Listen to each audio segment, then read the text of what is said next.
আসসালামু আলাইকুম, কেমন আছেন সবাই? আশা করি সবাই ভালো আছেন, সুস্থ আছেন। আলহামদুলিল্লাহ ভালো আছি, সুস্থ আছি। অনেকে গাড়ি দেখতে চেয়েছিলেন যে আমার গাড়িটা আসলে কি গাড়ি কিনলাম আর কেন কিনলাম, এটা আজকে ডিটেলস আপনাদের বলবো। এই যে নাজমিন বসে আছে, রায়ানকে মানে খাওয়াইতেছে নাকি। আর এই যে আমার গাড়ি, যারা গাড়ি চেনেন তারা তো অবশ্যই বুঝে গেছেন কী গাড়ি। এটা হচ্ছে পালসার গাড়ি। এখন পালসার গাড়ি কেন কিনলাম? গাড়ি ঠিক আছে, কিনছেন ভালো কথা। অনেকে বলবেন যে ভাই এত বড় গাড়ি কেনার কী দরকার, পালসার কিনে ফেললেন, ডিসকভার কিনতে পারতেন, প্লাটিনাও কিনতে পারতেন, আপনি পালসার কিনে ফেললেন। ঘটনা হলো কি, আমি আপনাদের বলি। আমি এই যে গাড়িটাতে উঠছি, চালাইলাম কিছুক্ষণ, তারপরও আমার মানে পা লেগে যায়, কোমর লেগে যায়। এত ছোট গাড়ি আমার কাছে মনে হয় ছোট, কারণ লম্বা মানুষ যে আমি, এই কারণে ছোট মনে হয়। তো গাড়ি আরও বড় কেনা দরকার ছিল, কারণ হলো উঁচা গাড়ি কিনলে ভালো হইতো, তাহলে আমার জন্য ভালো হইতো, লম্বা মানুষ যেহেতু। এখন মনে হইতেছে গাড়িটা এইটা কিনে ভুলেই হইল। তো যা হোক, চালাই কিছুদিন, আলহামদুলিল্লাহ কিনেই ফেলছি, এখন চালাইতে হবে। হ্যাঁ, এখন গাড়ি কেনার একটা রিজন বলা যাক আপনাদের। গাড়ি কেনার কারণটা কি? মনে করেন যে আমি শহরে বাজার করতে যাই, যাওয়ায় অটোতে নেয় 300, আসা মানে 200, আসা 200, 400 টাকা। আচ্ছা, তাছাড়া নাস্তা পানি আছে আমার, মনে করেন ওখানে গেল 100-500 টাকা। তো দিন যদি আমার 500 টাকা যায়, মাসে কত? 15,000 টাকা। আর অথচ এই গাড়িটা নিয়ে আমি মনে করেন যে আসছি, আবার গেছি শহরে, আবার আসছি, তো মোটে আমার 100 টাকা খরচ হইলো। তাহলে দেখেন আমার খরচটা কোথায় হইতেছে, বেশি হইতেছে। এটা একটা কারণ। আর একটা হইলো যে সবসময় অটো গাড়ি পাওয়া যায় না, বিপদ আপদ সবসময় কিন্তু অটো গাড়ি পাওয়া যায় না। যার ফলে আমি একটু গাড়িটি আপনাদের দেখাই আবারও। যার ফলে হলো আমার এই গাড়িটা নেওয়া। একটা বিপদ আপদ বলা যায় না। আর জায়গা জমি খুঁজতেছি গ্রামে, এখনও খোঁজার উপরেই আছি। গাড়ি কিনছি বিধায় যে জায়গা জমি কিনবো না তা না, জায়গা জমি খোঁজার উপরেই আছি, পাচ্ছি না। প্যালেস মতো যদি জায়গা না পাই, তাহলে কিন্তু জমি কিনেও শান্তি নেই, জমি কিনে আরও ঝগড়ার সৃষ্টি বেশি। তো এই হলো অবস্থা। তো শান্তি প্যালেস মতো জায়গা কিনতে হবে, এটা হলো মেন কথা। তো সর্বোপরি গাড়িটা নিলাম। আপনাদের আমি জানি অনেকেই খারাপ মন্তব্য করবেন, অনেকে ভালো মন্তব্য করবেন যে বেটা তোর থাকার জমি নাই, তুই গাড়ি কিনে ফেলতিস, এটা অনেকে মনে করবে। আর একটা ব্যাপার বলি, এই যে আজকে ইউটিউবে কাজ করতেছি, 10 টাকা 20 টাকা পাইতেছি, বা অনলাইনে কাজ করতে পাইতেছি। অনলাইন না করুক, এইটা যদি বন্ধ হয়ে যায়, তাহলে আমার মতো ছেলেকে কী করতে হবে?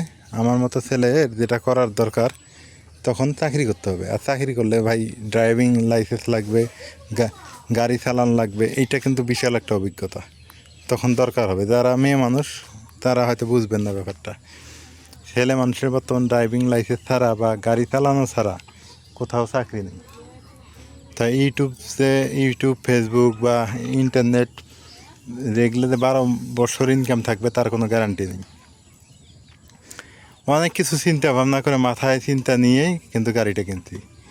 এখন অনেকেই মনে করবেন যে কিসের টাকায় গাড়ি কিনলাম, গাড়ি কিনলাম টাকা কই পাইলাম, তাই না?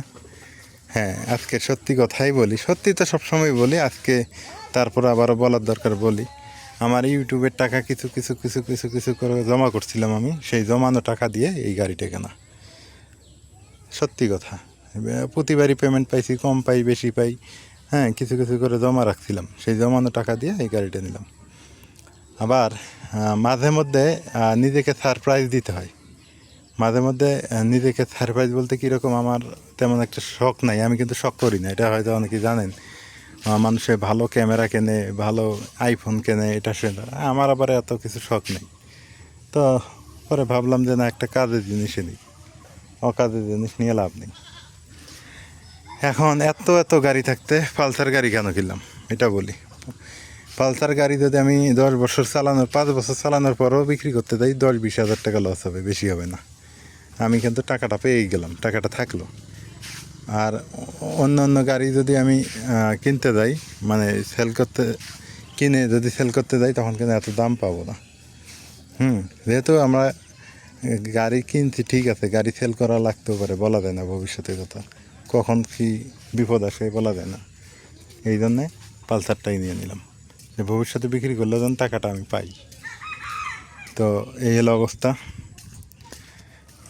আশা করি বুঝতে পারছেন। আরও যদি কোনো প্রশ্ন থাকে আপনাদের অবশ্যই কমেন্টে বলবেন। হ্যাঁ, গাড়ির দাম কত নিল?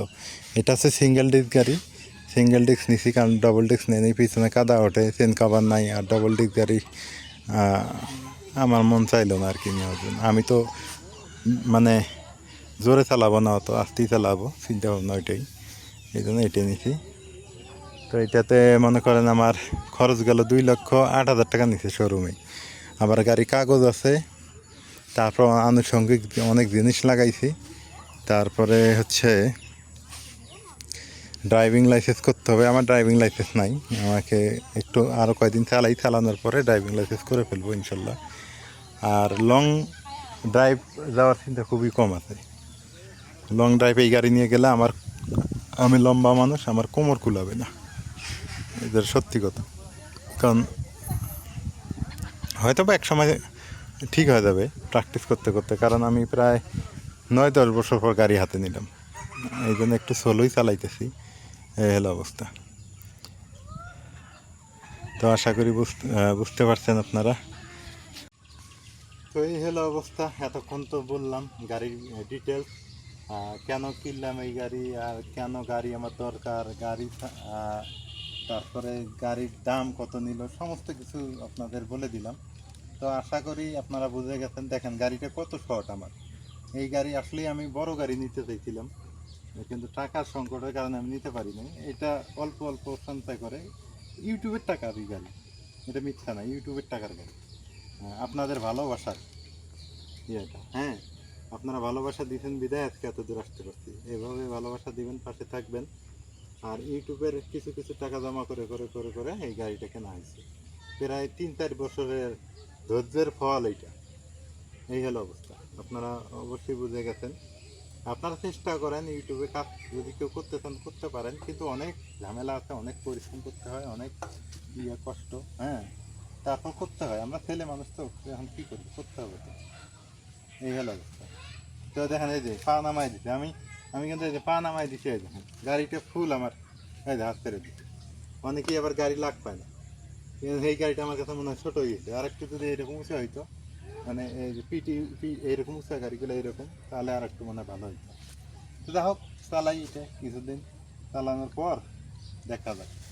আর গাড়িটা কেমন মানাইছে একটু বলবেন। এই হলো অবস্থা। তো ঠিক আছে, সবাই ভালো থাকবেন। আর কোনো প্রশ্ন থাকলে কমেন্টে বলবেন। আল্লাহ হাফেজ।